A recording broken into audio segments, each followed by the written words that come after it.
नमस्कार, स्वागत है आप सभी का model of Indian astrology channel में। मैं हूं पंडित राकेश मिश्रा। उपस्थित हूं मैं राहु और केतु का 23 सितंबर को परिवर्तन के ऊपर में बृहद चर्चा को लेकर के। ये राहु और केतु का परिवर्तन पूरे 1.5 सालों के लिए 18 महीने के लिए हो रहा है। इसीलिए हम सभी को इस राहु और केतु के परिवर्तन के बारे में जानने की अति आवश्यकता है और बहुत ही महत्वपूर्ण है। मेरा आप सभी दर्शकों से निवेदन रहेगा कि आप हमारे इस कार्यक्रम को पूरा देखें, तो इस चीज से आप लोगों को जरूर लाभ मिलेगा और कुछ जानकारियां भी मिल सकती है। यहां पर मैं राहु का वृषभ राशि में और केतु का वृश्चिक राशि में गोचर रहेगा, तब हमारी राशियों का क्या फल होगा, हमारी राशियों पर हमें किन बातों से बचना है, किन बातों से खुश होना है और क्या उपाय करें इसके लिए। राहु अपनी उच्च राशि में और केतु अपनी उच्च राशि में परिवर्तन करेंगे। राहु केतु का अपनी अपनी उच्च राशि में जाना दुनिया के लिए एक खुशखबरी है। राहु केतु का यह गोचर उन लोगों के लिए बेहद महत्वपूर्ण है जिनकी राहु और केतु की ही महादशा या अंतर्दशा चल रही है। उन लोगों के लिए भी महत्वपूर्ण है जिनकी महादशा अंतर्दशा चल रही है और राहु केतु साथ में बैठे हैं, तो उन लोगों को तो बहुत सावधानी से इस गोचर के बारे में जानना या समझना चाहिए। यहां पर मैं आपने नहीं समझा होगा मैंने क्या बोला कि राहु और केतु के इस महापरिवर्तन में अभी आपके जन्म कुंडली में जिस ग्रह की महादशा या अंतर्दशा चल रही है और उस ग्रह के साथ में राहु और केतु का अगर युति संगत अगर युति है, प्रतियुति है यहां पर में, तो इसलिए उसके लिए भी ये कार्यक्रम समझना, इस राशि परिवर्तन राहु केतु का, इसके बारे में जानकारी लेना, ये बहुत ही अति आवश्यक हो जाता है। चंद्रमा से इस कार्यक्रम ये आप लोगों के सामने प्रस्तुत कर रहा हूं, ये totally based on moon sign है। चंद्रमा हमेशा गोचर का फलाफल ज्यादा, चंद्रमा से गोचर का फलाफल ज्यादा महत्वपूर्ण माना जाता है। कारण क्या है कि चंद्रमा हमारे मन है या हमारा मन है और मन पर जो इम्पैक्ट होगा वही ज्यादा प्रभावित करेगा। यह चंद्रमा से देखना इसलिए भी महत्वपूर्ण हो जाता है क्योंकि पूरा वैदिक ज्योतिष चंद्रमा के नक्षत्र पर ही टिका हुआ है।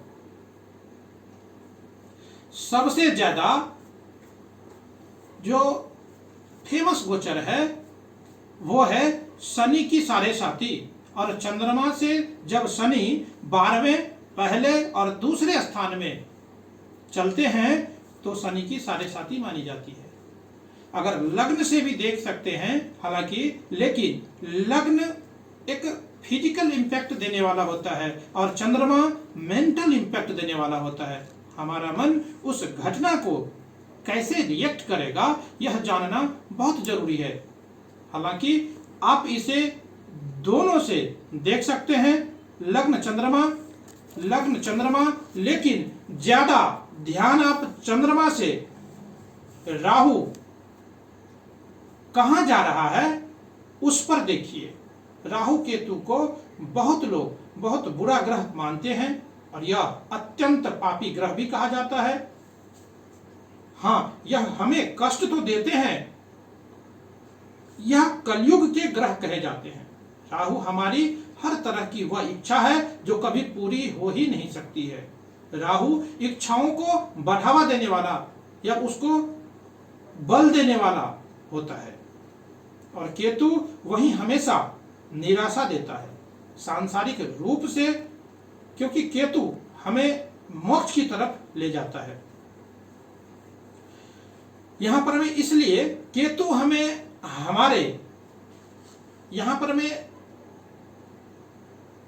जो मोक्ष कारक ग्रह केतु को कहा गया है, हमारी उपलब्धि को सीमित करता है। इसीलिए राहु केतु कभी अच्छे और तो कभी बुरे होते हैं। इसीलिए ध्यान दीजिए कि राहु टेक्नोलॉजी भी है, एडवांसमेंट भी है, दुनिया आगे जा रही है, बढ़ रही है, उसके पीछे राहु ही तो है। तो इसको हम बुरा कैसे कर सकते हैं? यह अपने आप में बुरा नहीं है, उसका प्रयोग जरूरत से ज्यादा करें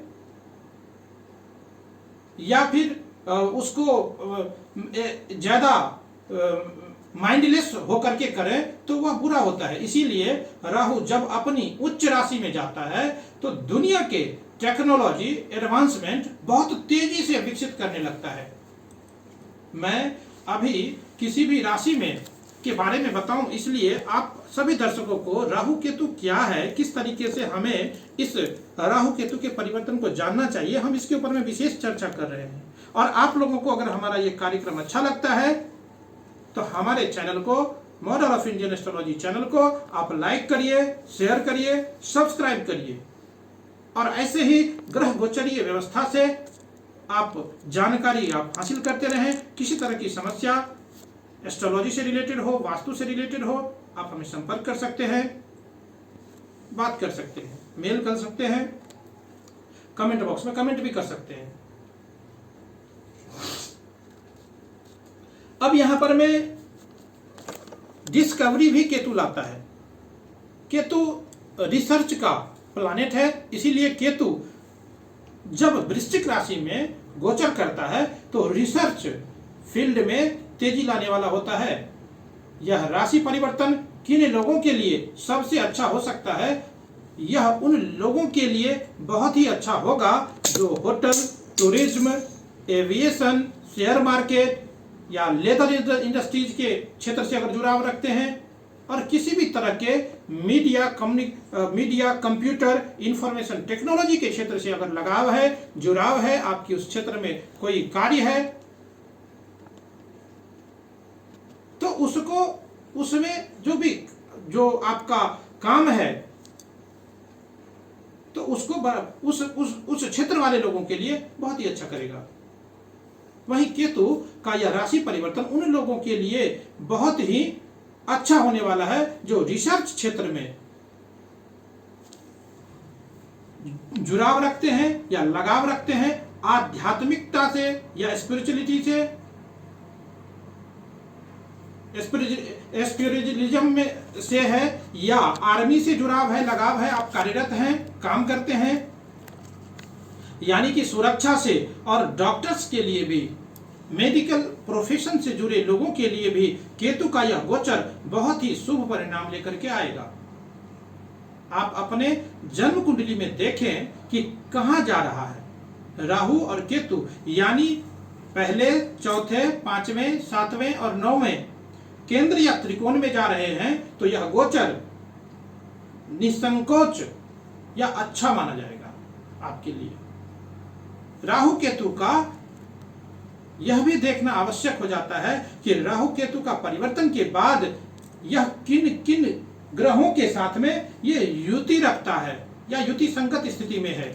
एक और बात कि गोचर में ग्रहों की फल देखने के लिए अष्टक वर्ग में कितने पॉइंट मिले हैं, इस बात की भी ध्यान रखनी चाहिए या विचार किया जाना चाहिए। ट्रांजिट में ग्रहों की बात का विचार यहीं से किया जाता है। जब भी कोई किसी तरह के गोचरीय ग्रहों की स्थिति के ऊपर में जब भी फलाफल निकाला जाता है तो इस बात का विशेष रूप से ध्यान रखा जाता है। और फिर वेद का मतलब होता है ऑब्स्ट्रक्शन। देखिए कि राहु और केतु जहां से गोचर कर रहे हैं वहां से वेद पॉइंट में कोई ग्रह है कि नहीं है, यानी कि अलग अलग ग्रहों के अलग अलग वेद पॉइंट होते हैं। शनि केतु एक जैसा वेद देते हैं और बुध राहु जैसा वेद देते हैं। यह भी देखना होता है कि राहु केतु आपके जन्म नक्षत्र से कहां गोचर कर रहे हैं, कौन से नक्षत्र में जा रहे हैं। बहुत जरूरी होता है इस बात को जानना कि जब जन्म नक्षत्र यानी चंद्रमा जिस नक्षत्र में बैठा हो वह नक्षत्र जन्म नक्षत्र होता है, और उसमें दूसरा नक्षत्र क्या होता है, संपत यानी संपत्ति, धन देने वाला। तीसरा नक्षत्र होता है विपत्त। चौथा नक्षत्र होता है श्रेम यानी सुख। पांचवा नक्षत्र होता है प्रत्यधि यानी ऑब्स्ट्रक्शन। छठा नक्षत्र होता है साधन यानी अचीवमेंट। सातवां नक्षत्र होता है निधन। आठवां नक्षत्र होता है मैत्री। नौवां नक्षत्र होता है परम मैत्री। 10वां कर्म। 9वां आधान। 23वां वैनाशिक। तो इन नक्षत्रों पर ध्यान देना पड़ता है।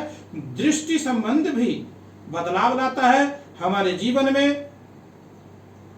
ये सारी बातें आप लोगों के साथ में इसलिए बताया जिनको जानकारी है, जो ज्योतिष ऑलरेडी सीख रहे हैं या सीखे हुए हैं, जो जानकारी रखते हैं उनके लिए भी, और जो उनको नहीं पता है उनके लिए भी। तो ये सारी जानकारी अब जानने के बाद अब बात करेंगे कि राशियों के ऊपर में इसका क्या प्रभाव होगा। आइए फिर हम राशियों के क्रम में बात करते हैं कुंभ राशि। कुंभ राशि वाले जातकों के लिए ये राहु और केतु का 18 महीने का गोचर क्या लेकर के आ रहा है, किस तरह की समस्याएं हो सकती है, किस तरह के फायदे हो सकते हैं, हमें उस समस्याओं से कैसे छुटकारा मिल सकता है, इसके ऊपर में विशेष चर्चा करेंगे। तो कुंभ राशि वाले जातकों के लिए राहु का यह गोचर आपके चौथे भाव में हो रहा है। चौथा भाव माँ का भाव होता है, मन का भाव होता है, मातृभूमि का भाव होता है, गाड़ी और बंगला घर का भाव होता है। इन सब यहाँ पर में बातों में आपको सपने यहाँ पर में बढ़ जाएंगे। इस गोचर काल में आपके सपने बढ़ जाएंगे, आपके ड्रीम बहुत ज्यादा हो जाएंगे। यहाँ पर में यहाँ बैठा राहु आपको सपने को बढ़ा देगा। राहु किसी भी चीज को एक्सपेंड कर देता है। इन मामलों में आपके सपने को बढ़ाने वाला होगा। आप इन चीजों के लिए ज्यादा प्रयास करना शुरू कर देंगे। वहीं केतु का गोचर आपके 10वें भाव से हो रहा है, आपके कर्म स्थान से हो रहा है। तो यहाँ पे आपको सावधान रहने की आवश्यकता होगी। आपके कार्यस्थल पर किसी भी तरह के जल्दबाजी में निर्णय लेने से बचना चाहिए। जैसे आप रात में सोचे और सुबह ऑफिस में कार्यस्थल पे गए और इमीडिएटली आपने उस कार्य को कर दिया, बोल दिया, किसी से झगड़ा मोल ले लिया, किसी को कुछ रिएक्ट कर दिया। तो यहाँ पे इस गोचर काल में कुंभ राशि वाले जातकों के लिए रिएक्टिव अप्रोच से बचना चाहिए। किसी भी तरह के जल्दबाजी में निर्णय लेने से बचना चाहिए, नहीं तो आप यहाँ पर में बड़ी मुसीबत में फंस जाएंगे। ये मैं आपको सावधान करता चलूं। नुकसान का योग बन सकता है, सावधान रहें तो यह गोचर ठीक सा रिजल्ट देकर चला जाएगा। अपनों का साथ यहाँ पर में कम मिलता हुआ दिख रहा है। वाणी में कटुता हो सकती है, आप खुद भी महसूस करेंगे। किसी को कुछ बोले आप उसको करवा लग सकता है। अब ये बात अलग है कि आपके वाणी में इस तरह का ओज झलक सकता है। राजनीति से जुड़े लोगों के लिए, ये सामाजिक क्षेत्रों से जुड़े लोगों के लिए ये सावधान रहने की आवश्यकता है। यहाँ पर में आपके कोई पुराने राज या कुछ इस तरह के विवाद उत्पन्न हो सकते हैं, जिससे आपका सामाजिक और राजनीतिक क्षेत्र में बहुत ही बड़ा नुकसान हो, आपके पद प्रतिष्ठा की हानि हो। यह गोचर कुंभ राशि वाले जातकों के लिए बहुत अच्छा नहीं कह सकता हूं। तो यहाँ पर मैं एक उपाय आपको बताते हुए चलता हूं। आप इस गोचर काल का लाभ उठाइए कि आप हनुमान जी का सुंदरकांड, हनुमान चालीसा का पाठ या हनुमान जी के मंदिर में हनुमान जी का दर्शन करते रहें, और गणेश जी के गणेश अथर्वशीर्ष का पाठ, गणेश पंचरत्न का पाठ, यहाँ गणेश जी के मंत्रों का जप श्रवण करते रहे, तो आपके जो भी किसी भी तरह के विघ्न है, बाधाएं हैं, उससे मुक्ति का कार्य गणेश जी करते रहेंगे। और अपने इस गोचर काल का जो दुष्परिणाम है या जो बैड इम्पैक्ट है उससे आप बच पाएंगे, और ये आपके लिए बहुत ही अच्छा सिद्ध हो सकता है। तो ये था कुंभ राशि वाले जातकों के लिए राहु और केतु के गोचर के इम्पैक्ट। इसके ऊपर हमने विशेष चर्चा किया। आज के लिए इतना ही। जय सिया राम, जय श्री कृष्ण।